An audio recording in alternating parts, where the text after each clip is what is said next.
Yo, what do you think? What do you think about the Phoenix Suns, man? They got Mike Budenholzer, man. Reactionary moves, man. Yeah, I don't know. Yo, that big three era is done. It's officially the last nail in that coffin has been made this season, man. It's done. That era is over. Yeah. It's over. And It's Bradley over, bro. Beal. Go That ahead. team is done, bro. Bro, like the Bradley, look, the thing with them is they don't have point guards, bro. That was always a problem with them. Is their offense becomes one on one. And the thing with the Timberwolves, great defensive team, by the way. Awesome defensive team. Even Mhm. though right now, we're laughing at them now, but let's be honest, a month ago everyone was talking about Rudy Gobert is like Dikembe Mutombo and Ben Wallace. You Correct. know, yeah. Correct. And it ended up being a good move for them, but it's like the Phoenix Suns, they've gotten so bad at the center position. They even gotta have Banks and or even Kevin Durant. They had to toss him down there. Yeah, and like Nurkic is solid. Nurkic is a reliable center. Yeah, but But dog, you can't defensively, he's play been a bad guy for with them.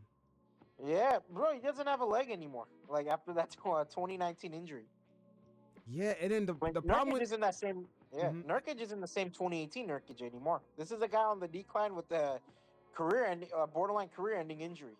Yeah, and it's been like that since he's been in Portland. Let's keep it a buck. Yeah, that's what I'm talking about when Yeah. he fucked up his leg because he was. Let's be honest, in Portland he was a second star. At times I thought he was better than CJ McCollum. hmm Yeah, and the thing about the Suns is that I always saw this team, especially when they got Bradley Beal, and I thought, are they gonna jump shoot a team to death? Like they take some hard ass shots. Everyone's fading Yeah, away. that's the whole series. They don't get to the free throw line. This shit is crazy. I'm just like, man, this is a real interesting team, man. It's a real interesting team, and I feel like Bradley Beal. This is what happens when you get a star player, quote unquote, when he's been a Yeah. star in a place with no expectations for so many years. Yeah, I mean, dog, the Suns, look, the Suns, it was okay. Now I think they're a little bit in pressure because, like, the league is moving fast, right? Yeah. Bradley Beal, bro, it's like, dog, it's a guy in empty stats, right? And look, I'm a fan of the Kevin Durant move. I don't know your opinion. I hmm thought it was the right move at the time. I still think it's the right move. What, to go to the Now the Suns? question is, yeah, no, the Suns trading for him. I don't know, like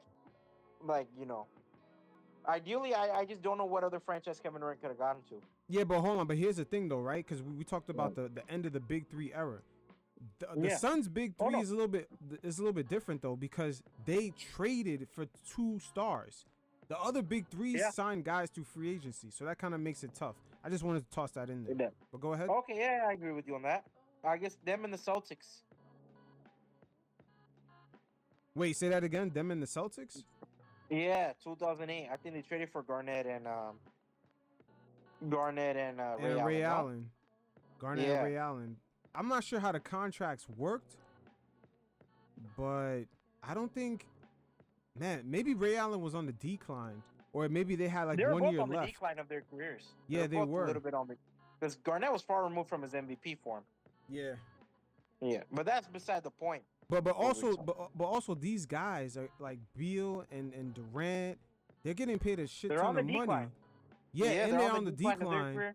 And Beal has nothing like Beal.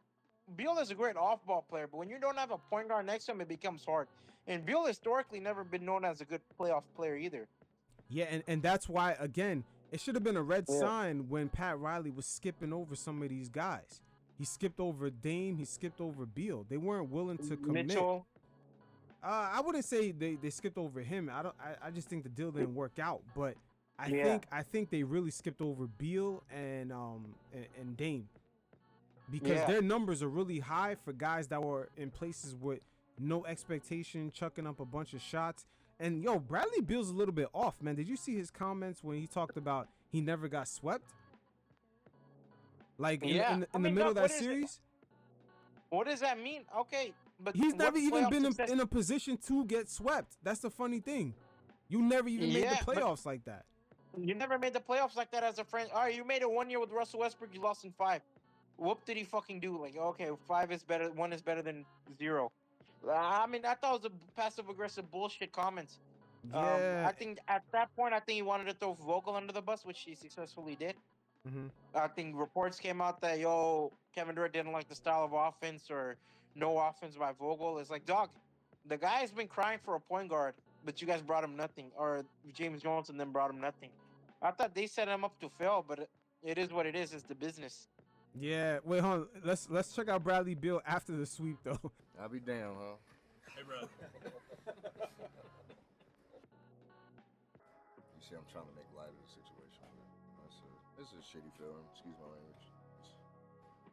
Definitely is. You know, you have huge expectations for yourself as a team, and obviously, individually, to contribute and be a part of something really big. And the series just sucked. And obviously, the last game for me was horrible. So it's hard to process, but you're a man. You take it on. You take it in stride.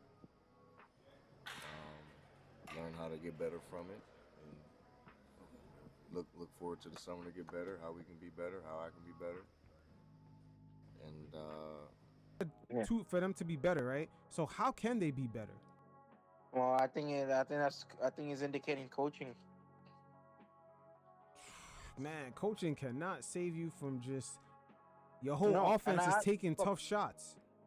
Yeah, dog. It's like I wonder what Budenholzer is gonna implement, because Budenholzer, he's not known for adjustments at all, and Budenholzer is a championship coach, which makes sense. You don't need a developing coach for this, a veteran squad. Mm-hmm. But who are they gonna sign? Kyle Lowry?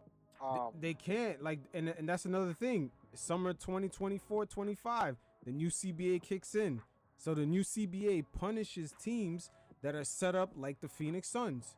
All these max players on the roster. And you also you look at it, Grayson Allen, they don't have role players, bro. They don't have, besides Grayson Allen, they don't have any interesting role players. Mm-hmm. And peep this, right? They just re-signed Grayson Allen, their best 3-point shooter. But even though the money that they gave him, they had to pay a luxury tax on it. So his money is like 15 to 18 mil a year. But with the luxury tax, man, they're paying double that. And he was a playoff dropper. Yeah.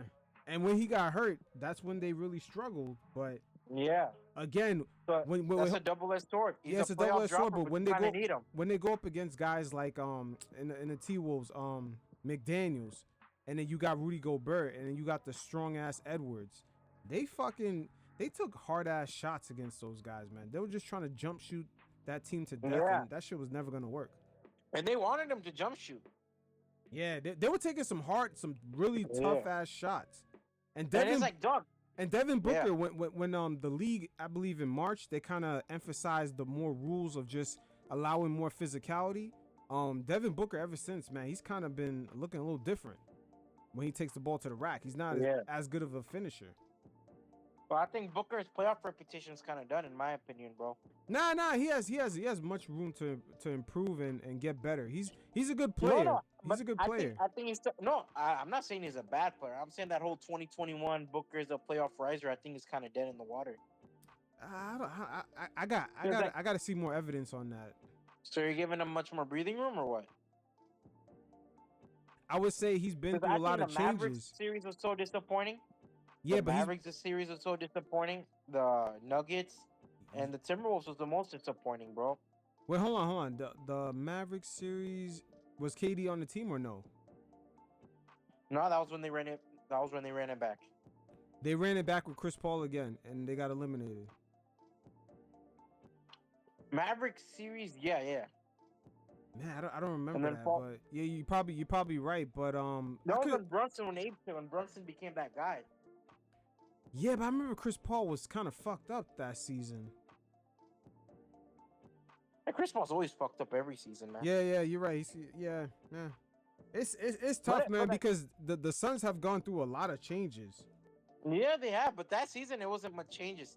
Then obviously bring in Kevin Durant, but you still had a familiar roster. Okay, you took down Mikel, you brought in Kevin Durant. That's an upgrade no matter which way you look at it, because you still have the same core. Mm-hmm. This season it's much more. This season was kind of injuries and all that stuff throughout the season. But when playoff time comes, bro, all those excuses kind of leave because like everyone's available, you know. And Yeah, even when they were healthy, they didn't look all that sexy. Like their offense wasn't sexy at all this season. it wasn't, and the way